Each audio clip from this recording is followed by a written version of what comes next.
മുണ്ടക്കൈ ചൂരൽമല ഉരുൾപൊട്ടൽ ദുരന്തബാധിതരെ പുനരധിവസിപ്പിക്കുന്നതിനുള്ള ആദ്യ ചുവട് നാളെ.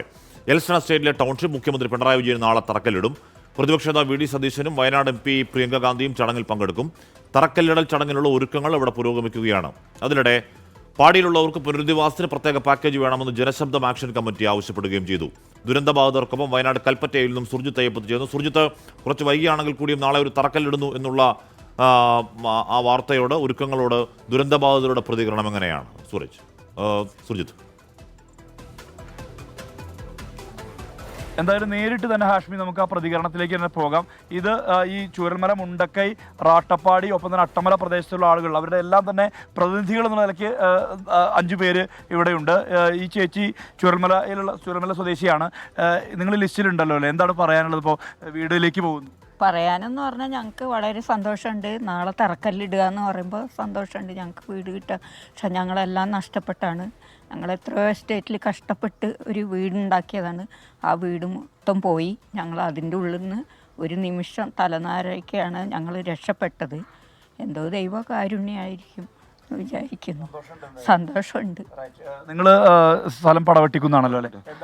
പടവട്ടിക്കുന്നിലെ ആളുകൾ ലിസ്റ്റിൽ പെട്ടിട്ടില്ല. അപ്പോൾ എത്രയും പെട്ടെന്ന് അവരെയും കൂടി സർക്കാർ ലിസ്റ്റിൽ ഉൾപ്പെടുത്തണം. അതുപോലെ തന്നെയാണ് അട്ടമല പ്രദേശത്തെ ആളുകൾ, കുറഞ്ഞ ആളുകൾ അട്ടമലയിലുള്ളൂ. ഈ പടവട്ടിക്കുന്നും അട്ടമലത്തെ ആളുകളെ സർക്കാർ ലിസ്റ്റിൽ ഉൾപ്പെടുത്തുന്ന പ്രതീക്ഷ തന്നെയാണ് ഇപ്പോഴും അട്ടമലയിലെ ജനങ്ങൾ വിശ്വസിക്കുന്നത്. അട്ടമലയിലും പടവട്ടിക്കുന്നിലായാലും സർക്കാരിന് വിശ്വാസം ഇപ്പോഴും നമ്മൾക്കുണ്ട്, നഷ്ടപ്പെട്ടിട്ടില്ല എന്നുള്ളത്. തീർച്ചയായും നമ്മൾ ഉൾപ്പെടുത്തുന്ന പ്രതീക്ഷ തന്നെയാണ് നമ്മളിപ്പോൾ ഉള്ളത്. അദ്ദേഹം റാട്ടപ്പാടിയാണ്, അതായത് ഉരുൾപൊട്ടിയൊലിച്ച് അതിൻ്റെ പിന്നിലൂടെയാണ് ഇത് പോയിട്ടുള്ളത്. അദ്ദേഹത്തിൻ്റെ പ്രതികരണത്തിലേക്ക് പോകാം. എന്താണ് റാട്ടപ്പാടിക്കാർക്ക് പറയാൻ? റാട്ടപ്പാടി എന്ന് പറഞ്ഞിട്ടുണ്ടെങ്കിൽ അവിടെ ഒരു കാരണവശാലും നിൽക്കാൻ പറ്റാത്ത, ഇനിയൊരു മഴ പെയ്താലും നമ്മൾ വെള്ളം ചളിയൊക്കെ ഇടിച്ച് കയറുന്നത് നമ്മളെ ലൈനിൽ കൂടിയാണ്. പിന്നെ അതുമല്ല, ഈ റാട്ടപ്പാടിയും അതേപോലെ തന്നെ ലൈൻസുകളിൽ താമസിക്കുന്നവരാരും ഈ എസ്റ്റേറ്റ് തൊഴിലാളികളല്ല, അവിടെയുള്ള വാടകക്കാരാണ്. അവരുടെ അച്ഛനും അപ്പന്മാരൊക്കെ ആയിട്ട് എസ്റ്റേറ്റിൽ വർക്ക് ചെയ്തവർ അവിടുന്ന് പിരിഞ്ഞു പോയ ആൾക്കാരാണ്. അപ്പോൾ നമുക്ക് അവിടുന്ന് ഇതുവരെ ഒരു വീട് വെച്ചിട്ട് നമുക്ക് ഇതുവരെ മാറാൻ പറ്റിയിട്ടില്ല. ഇദ്ദേഹം മുണ്ടക്കൈ സ്വദേശിയാണ്, ലിസ്റ്റിൽ ഉൾപ്പെട്ടിട്ടുള്ള റഷീദ്. എന്താണ് റഷീദ് പറയുന്നത്? ഞാനിപ്പോൾ 17 കുടുംബത്തിൽ കുടുങ്ങി കിടക്കുന്നതാണ്. മാനദണ്ഡത്തിൽ കുറച്ച് ഒരു 52 മീറ്റർ വ്യത്യാസത്തിൽ വന്നിട്ട് മാനദണ്ഡം കുടി കിടക്കുന്നത്. ക്യാബിനറ്റ് തീരുമാനിക്കുന്നൊക്കെയാണ് പറഞ്ഞു കഴിഞ്ഞിട്ടുള്ളത്. കൂടുതൽ വിവരങ്ങൾ വന്നിട്ടില്ല. അപ്പോൾ ഞങ്ങൾക്ക് തിരിച്ചങ്ങോട്ട് പോകാൻ കഴിയില്ല. കാരണം ഒറ്റപ്പെട്ട വീടുകളാണ്. ഈ 17 കുടുംബം എന്ന് പറഞ്ഞാൽ 17 കുടുംബം ഒറ്റപ്പെട്ട് പുഞ്ചിരിമഠത്ത് ഒറ്റപ്പെട്ട് കിടക്കുന്ന കുടുംബങ്ങളാണ്. ഒരു ചെറിയ മാനദണ്ഡത്തിൻ്റെ പേര് പറഞ്ഞപ്പോൾ ഞങ്ങൾ മാറ്റി നിർത്തിയിട്ടുള്ളത്. എത്രയും പെട്ടെന്ന് ഈ അറിയിപ്പ് വന്നിട്ട് ഞങ്ങളെ സൗകര്യം ചെയ്തു തരാമെന്നാണ് പറയാനുള്ളത്. എന്തായാലും ആ നാടിൻ്റെ പ്രതിനിധികളായിട്ടുള്ള ആളുകളാണ് നമ്മോട് സംസാരിച്ചത്.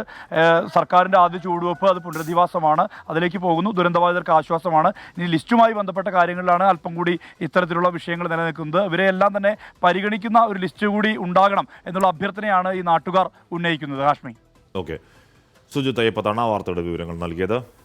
അപ്പോൾ അവരുടെ പുനരധിവാസം അതിവേഗത്തിൽ സാധ്യമാകുമെന്ന പ്രതീക്ഷ കൂടിയുണ്ട്.